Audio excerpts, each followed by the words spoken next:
Bonjour à tous, avant le générique, petite info, il reste quelques places pour l'événement que j'organise à Paris au Club de l'Étoile. L'idée c'est de faire un intercut dans la vraie vie, donc 19h apéro, 20h je balance un film mystère qui est comme Les Dents de la Mer en mieux, oui. Je serai là tout le long de l'événement, c'est l'occasion de parler, de discuter, de se rencontrer. C'est le premier événement que j'organise avec Intercut et c'est un régal, je suis excité comme un fou. Les préventes sont dans la description, n'hésitez pas, ça va être une bête de soirée. Allez, on se plonge dans la vidéo.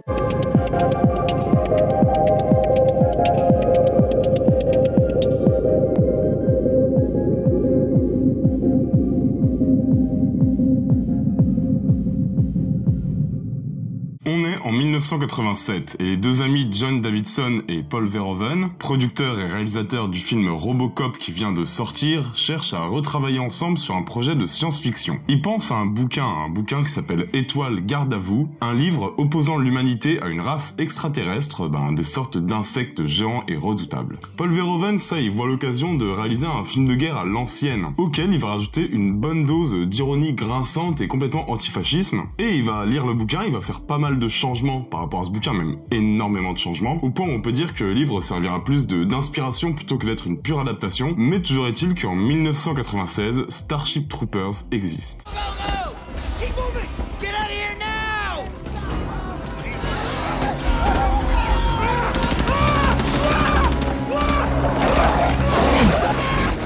Phil Tippett aux effets spéciaux, alors pour rappel c'est quand même un des plus grands artisans des effets visuels d'Hollywood, qui va se charger de créer les arachides du film et de faire du coup de Starship Troopers une référence des FX de l'époque. Sur le budget énorme de plus de 100 millions de dollars, il y a quand même 40% de ce budget qui est consacré aux effets visuels, vous vous rendez compte un peu? Et le tournage a lieu d'avril à octobre, un tournage qui se passe plutôt très bien pour Paul Verhoeven, qui a de très bons rapports avec ses producteurs, et qui peut donc faire le film qu'il veut, le film qui correspond à sa vision, ce qui va pas être forcément étranger à la réception publique et critique de Starship Troopers, qui est une réception quand même assez particulière.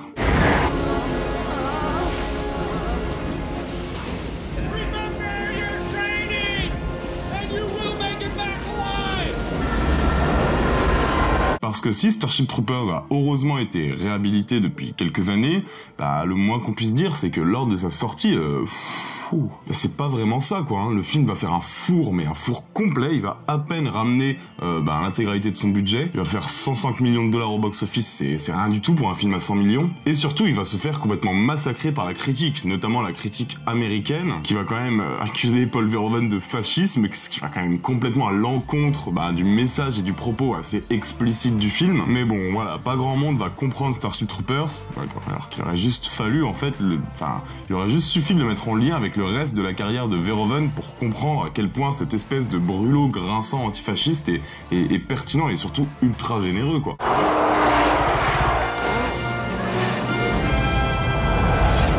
We have the ships, we have the weapons, we need soldiers. Faudra attendre plusieurs années pour que Starship Troopers soit enfin considéré à sa juste valeur, celle d'un film de guerre percutant, rempli de séquences cultes et très jusqu'au boutiste dans ses intentions, un film qui est à la fois très divertissant et surtout très loin d'être bête, et qui se paye même le luxe de m'avoir fait parfois exploser de rire le temps de certaines répliques ou de certaines situations. L'humour de Verhoeven, hyper grinçant, mais même aussi son ambition et l'ampleur de sa mise en scène, tout ça va parvenir à inscrire Starship Troopers dans l'histoire du cinéma. Ça va lui permettre de dépasser largement son cadre de science-fiction de série B bien bébête, pour mieux surprendre le spectateur, et dans un sens c'est aussi ce que pouvait faire Robocop, et ça Verhoeven c'est vraiment le roi de ça.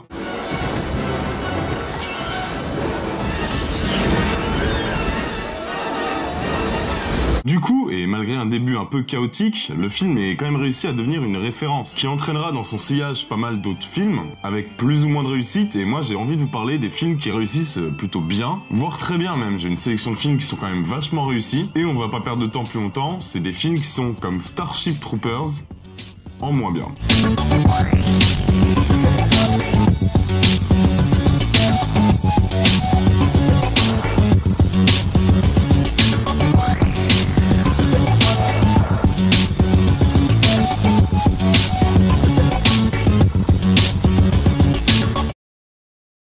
fait, ce qui est chouette, c'est que je peux faire avec Starship Troopers pas mal de films différents, de genres de films différents en tout cas. Par exemple, un film comme Starship Troopers, ça peut être un film de science-fiction bien bourrin avec des gros insectes qui défoncent tout le monde, mais ça peut aussi être un film de guerre bien grinçant, bien ironique, et du coup on va parler d'à peu près tous ces cas de figure, mais je vous connais, vous, à chaud, vous allez me dire, moi je veux des grosses bébêtes qui défoncent des Marines de partout. Je vais tricher un peu et je vais vous parler d'un autre film Starship Troopers, pas n'importe lequel, je vais vous parler de Starship Troopers Invasion. Alors il y a eu pas mal de suites à Starship Troopers, notamment un 2 et un 3 qui sont quand même extrêmement fauchés, cheap et pas vraiment réussis, on va pas se mentir, c'est le moins qu'on puisse dire. Et soudain, en 2012, on nous annonce une adaptation en full CGI, un film japonais et étonnamment, c'est quand même, vous allez voir, une sacrée bonne surprise. On y retrouve l'histoire classique d'un Starship Troopers, c'est un affrontement entre les hommes et les arachides, c'est une base humaine qui est attaquée par les derniers, c'est une escouade envoyée sur place pour défoncer les insectes et essayer de ramener des survivants. Bon, ce qui compte, c'est surtout que tu vas avoir l'essence même du film de Verhoeven dans ce film d'animation. Du gore, du jusqu'au boutisme et une sacrée atmosphère visuelle. We're on a rescue mission, people!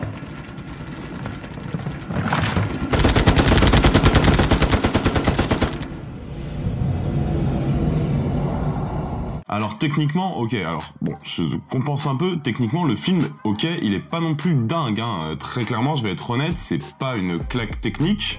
Par contre, sa plus-value, il le trouve dans le design des personnages, dans le design des armures, des vaisseaux, même des arachides en fait. Franchement, il y a un cachet que moi j'aime beaucoup, que je trouve très particulier et qui fait quand même que le film se détache. Les textures, les expressions des personnages, moi j'y crois, je trouve ça palpable et je trouve que le film est quand même visuellement très agréable. Et puis comme je le disais avant, c'est aussi un film qui se permet beaucoup de choses et qui se permet beaucoup de gore, un peu de nudité aussi, on est quand même sur un film pour adultes, c'est pas parce que c'est de l'animation que voilà, mets ton gosse devant, je te le déconseille. C'est un film qui se veut peut-être un peu plus sérieux que le film de Verhoeven, mais qui est pas moins décomplexé.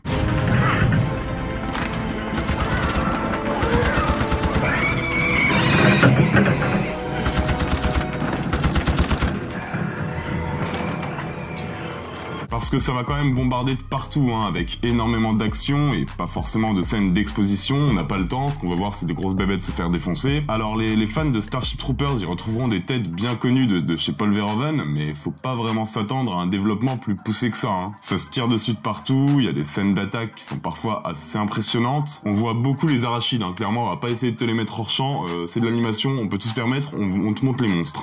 Et dans ce film d'ailleurs ils sont assez redoutables, particulièrement redoutables je trouve. Alors oui, on peut peut-être regretter que l'aspect ironique soit parfois un peu mis de côté, mais moi je trouve que les amoureux du film de Verhoeven y retrouveront largement de quoi faire. Et j'aurais pas de mal à dire que à part le premier, c'est quand même pour moi le meilleur film Starship Troopers. Clairement, passer en animation full CGI, c'était une bonne idée, c'est validé.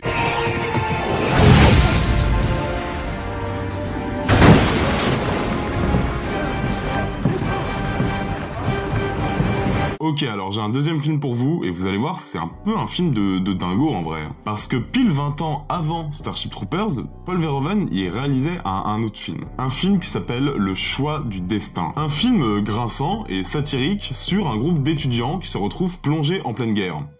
Ça vous dit quelque chose? C'est pas étonnant, c'est complètement Starship Troopers dans l'idée, dans le ton et dans l'esprit.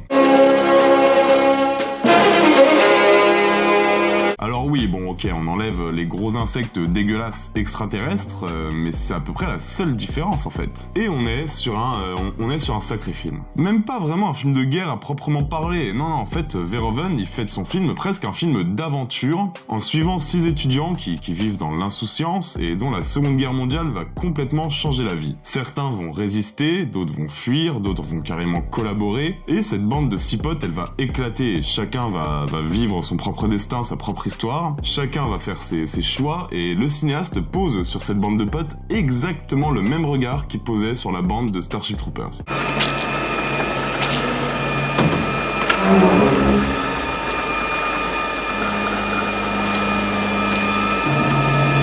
C'est C'est-à-dire qu'en fait, tout va être très très humain. Chaque personnage va subir un peu son destin et ses choix jusqu'à se retrouver, évidemment, contraint dans un moment d'en faire le bilan. C'est parfois drôle, souvent même d'ailleurs drôle, toujours hyper intéressant, et j'insiste là-dessus, mais on n'est absolument pas sur un film de guerre classique. Oula, j'ai fait bouger ma caméra, pardon. Mais on est sur un vrai film d'aventure, en fait. Un film qui est ultra généreux en rebondissement, ultra généreux en action, alors qu'au vu du pitch, on ne pouvait pas forcément s'attendre à ça. C'est servi par des acteurs excellents, une histoire, ça vous en doutez avec Verhoeven, absolument pas manichéenne, et c'est un peu comme si la première demi-heure de Starship Troopers s'étirait en un film hyper complexe et ambigu, mais avec un ton qui plaira, ouais, forcément aux amoureux du réal.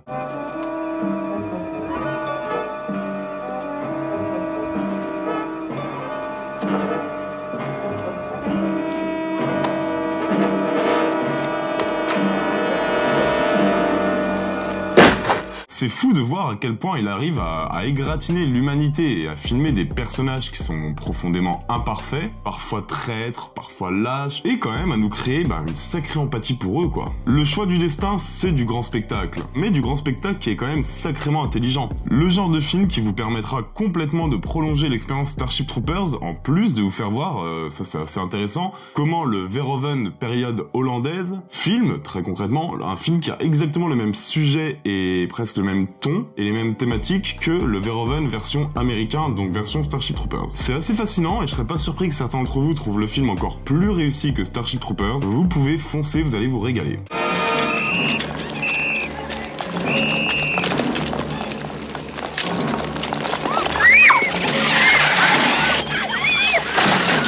Bon, et pour finir, j'ai un autre film, encore un film de guerre, mais avec un casting complètement hallucinant. Un film qui lui aussi part d'une espèce de parodie de la guerre pour en faire un brûlot grinçant et assez ravageur même sur l'interventionnisme américain. Et c'est clairement le meilleur film de son cinéaste, David O. Russell. Je vais vous parler des Rois du désert. Alors on va suivre, et là, accrochez-vous, George Clooney, Ice Cube, Marky Mark et Spike Jonze. Déjà on est sur un drôle de casting quand même, pour une histoire qui est tout aussi chelou et tout aussi fascinante. C'est l'après-guerre du Golfe, et on va suivre 4 soldats américains qui sont frustrés par cette guerre, et qui découvrent l'endroit où Saddam Hussein cacherait son or. Du coup, cette bande de bras cassés va partir en expédition secrète pour essayer de choper l'or, et ils découvrent au fil de leur périple dans le désert irakien ce à quoi ressemble vraiment la guerre. Et on est sur un film d'aventure / action / guerre qui doit énormément dans son ton et même dans son idée de base à Starship Troopers.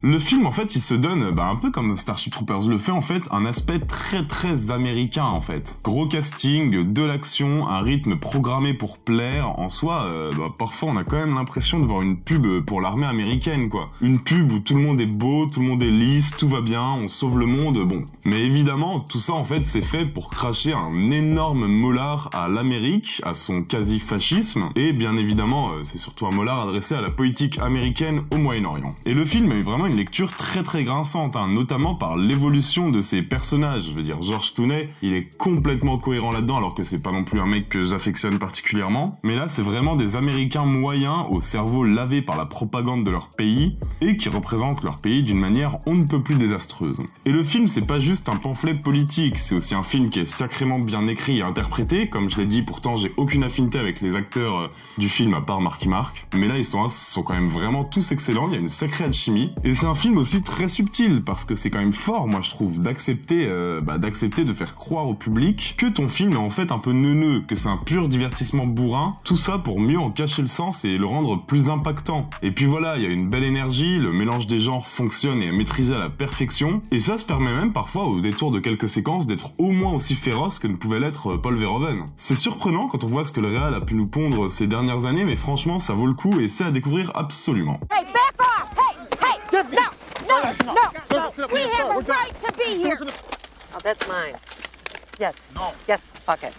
J'aurais aussi pu, bon vous le connaissez, vous parler de Edge of Tomorrow, qui est un film que j'aime énormément, parce qu'il y a Tom Cruise et Emily Blunt déjà, mais aussi parce que c'est hyper bien réalisé, hyper généreux, mais vous connaissez ce film sans doute, ce serait clairement le film le plus connu de cette sélection, mais ceux qui l'ont pas vu, vous retrouverez complètement Starship Troopers là-dedans, et même, c'est un excellent blockbuster. C'est un blockbuster très très réussi, qui se fout pas de votre gueule, qui est ultra généreux, qui est très loin d'être bête, qui est très bien photographié, réalisé, interprété. Edge of Tomorrow doit tout à Starship Troopers, mais c'est quand même un très très bon film et c'est le haut du panier des blockbusters américains des dernières années. Mais j'en parle pas parce que voilà, c'est quand même vraiment le film le plus connu, je le mentionne juste ici.